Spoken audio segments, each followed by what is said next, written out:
வணக்கம். இது viral video Azeem ஷியூ. நான் உங்கள் அசீம். கள்ளக்குறிச்சி மாணவி மர்ம மரண வழக்கு விழுப்புரம் கோர்ட்டில் இன்னைக்கு இந்த வழக்கு விசாரணைக்கு வந்தது. எந்த வழக்கு? ஸ்ரீமதியோட வழக்கு. அந்த வழக்கு விசாரணைக்கு வரும்போது சகோதரி செல்வி தரப்பில் ஆஜரானாங்க. அவங்க ஆஜராகும்போது அவங்க விழுப்புரம் கோர்ட்டில் என்ன சொன்னாங்கன்னா, 25ஆம் தேதி இந்த மாதம், அதாவது ஜனவரி 25, 2024 அன்னைக்கு கள்ளக்குறிச்சியில் சிஜேஎம் கோர்ட்டு வருது. அந்த கோர்ட்டில் நீங்கள் உங்களுடைய இதை நீங்கள் கேட்டு நிவாரணம் பெற்றுக்கொள்ளலாம் அப்படிங்கிற தகவலை இன்னைக்கு விழுப்புரம் கோர்ட்டில் சொல்லியிருக்காங்க.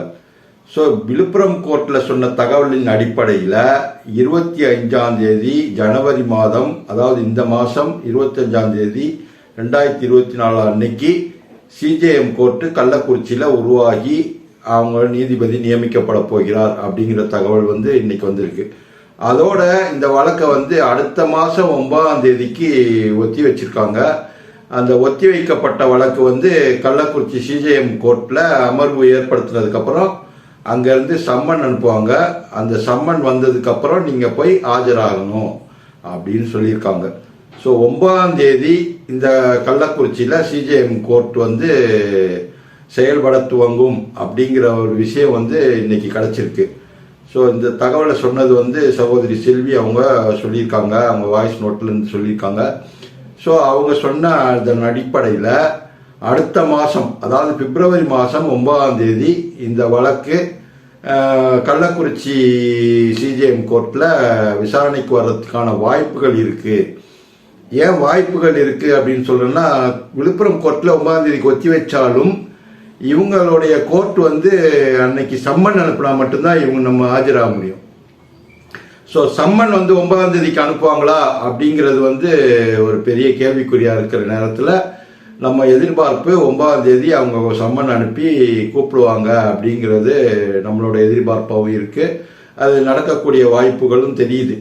ஸோ 25ஆம் தேதி ஜனவரி மாதம் சிஜேஎம் கோர்ட்டு செயல்பட துவங்கும்.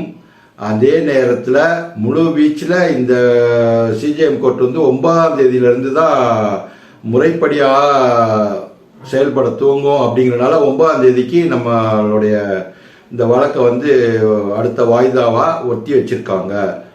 ஸோ இந்த வழக்கு வாய்தா 9ஆம் தேதிக்கு என்ன நடக்கும் அப்படின்னாக்கா, சிஜேஎம் கோர்ட் கள்ளக்குறிச்சியிலேருந்து இவங்களுக்கு செல்வி தரப்புக்கும் சரி மற்றவங்களுக்கும் சரி சம்மன் அனுப்பி வர வச்சு இந்த வழக்குடைய முகாந்திரம் என்ன அப்படிங்கிறது, அந்த இவங்களுடைய என்னென்ன கேட்டிருக்காங்க அப்படிங்கிறத என்னென்ன கொடுக்க முடியும் அப்படிங்கிறத பரிசீலனை பண்ணி அவங்க அன்னைக்கு சொல்றதுக்கான வாய்ப்புகள் இருக்கு அப்படிங்கிற தகவல் தான் இன்னைக்கு அப்டேட்ல நான் சொல்ல விரும்புகிற விஷயம். இப்போ இதுவரைக்கும் சிஜேஎம் கோர்ட்டு எப்போ ஏற்படுத்துவாங்களா மாட்டாங்களா, நீதிபதி நியமிக்கப்படுவாங்களா மாட்டாங்களா, இப்படி நிறைய கேள்விகள் நம்ம கிட்ட அலைப்புரண்டாலும் இப்போ கிடைச்சிருக்க தகவலின் அடிப்படையில் இந்த கள்ளக்குறிச்சி கோர்ட்டு 25ஆம் தேதி முறை ஆரம்பிக்கப்பட இருக்கிறது.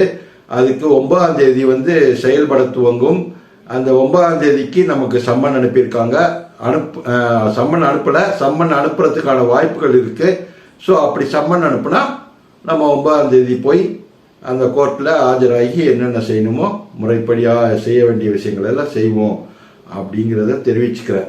ஸோ இந்த வழக்கு ட்ரையலுக்கு வர இருக்கிறது அப்படிங்கிற ஒரு நல்ல விஷயம் தூரத்தில் ஒரு வெளிச்சம் தெரியுது சொன்னோம் இல்லையா, அந்த வெளிச்சம் கொஞ்சம் கிட்ட வந்திருக்கு அப்படிங்கிறத சொல்லலாம். ஸோ அந்த வெளிச்சம் இன்னும் கொஞ்சம் கிட்ட வர வர இந்த ட்ரையலில் பெட்டிஷன், அதாவது அப்ஜெக்ஷன் பெட்டிஷன் போட்டு ப்ரொட்டஸ்ட் பெட்டிஷன் அதை போட்டு நம்ம அந்த சார்ஜ் ஷீட்டை ப்ரொட்டஸ்ட் பண்ண போகிறோம் அப்படிங்கிற ஒரு விஷயமும் நான் உங்களுக்கு சொல்லிக்கிறேன். ஸோ இப்போதைக்கு நம்ம கேட்ட அந்த டாக்குமெண்ட்ஸு, ஆவணங்கள், விடுபட்டு போன அந்த டீட்டெயில்ஸ் எல்லாத்தையும் அவங்க கொடுத்துட்டாங்கன்னா அடுத்ததில் நம்ம ப்ரொட்டஸ்ட் பெட்டிஷனை போட்டுட்டு இந்த வழக்கை அடுத்த கட்ட நகர்வுக்கு கொண்டு போகலாம் அப்படிங்கிறது தான் இப்போதைய உள்ள தற்போதைய நிலவரம். இந்த அப்டேட்ஸ் தான் இப்போ கிடைச்சிருக்குது. அடுத்த அப்டேட்ஸ் என்னங்கிறது 25ஆம் தேதி தான் நமக்கு தெரிய வரும். ஸோ அது வரைக்கும் நம்ம பொறுமையாக, இது வரைக்கும் பொறுமையாக 1.5 வருஷம் காத்துட்டு இருந்தோம். இன்னும் ஒரு 3 நாள் 4 நாள் தான் இருக்குது. ஸோ அந்த 4 நாள் பொறுத்து இருந்தாக்கா அடுத்த கட்ட நகர்வு என்ன அப்படிங்கிறது இந்த வழக்கில் தெரிய வரும். ஸோ அது வரைக்கும் நம்ம பொறுமையாக இருப்போம். அடுத்த வீடியோவில் உங்களுடைய நிறையா சந்தேகங்கள் இருந்துச்சுன்னா அதை கமெண்ட் செக்ஷனில் வந்து சொல்லுங்கள். அந்த சந்தேகத்துக்கு என்னால் பதிலளிக்க முடிஞ்சால் நான் பதில் சொல்கிறேன். இப்போதைக்கு இவ்வளவுதான். அடுத்த வீடியோவில் பார்ப்போம். நன்றி, வணக்கம்.